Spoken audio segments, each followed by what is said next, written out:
আশেপাশের সামসারা যদি নেতার উপরে অবস্থান করে, তাহলে নেতা মনে মনে নিজেরে সামসার চেয়েও নিকৃষ্ট ভাবে, সে হয়তো কল্পনাও করতে পারে নাই সামসা তার আসনে বৈশা রয়েছে আর সে সামসামি করতেছে।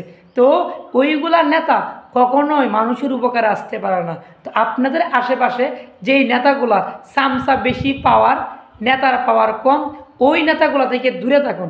কেননা তারা যখন আসল ক্ষমতা পাবে তখন কিন্তু আপনাকে ইউজ করা ছাড়া আপনার উপকারে তারা কখনোই আসবে না। এটা হচ্ছে তাদের মূল লক্ষ্য। আর যেই নেতাগুলা আপনার স্বার্থের জন্য আপনার পাশে গুনগুন গুনগুন গুনগুন করে কিন্তু মুখে বলে কিন্তু কাজ করে না, দেখবেন আপনাদের আশেপাশে অনেক নেতা আছে আপনাকে এমুক তা এই দিব সেই দিব এভরিথিং দিব, কিন্তু কখনোই আপনাকে এখন পর্যন্ত কিছু দেয় নাই। তাহলে আপনি কীভাবে বা কল্পনা করলেন যে ওই লোকটা যখন ক্ষমতা পেয়ে যাবে তার সামসাররা না দিয়া আমনেরে দিব?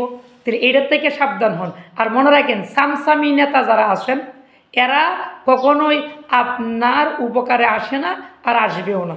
এই নেতাগুলা আপনার ভবিষ্যৎ ধ্বংস করবে, আপনার হক নষ্ট করবে, দেশের ক্ষতি করবে, প্লাস একটা জাতিরে ধ্বংস করতে তারাই আনা।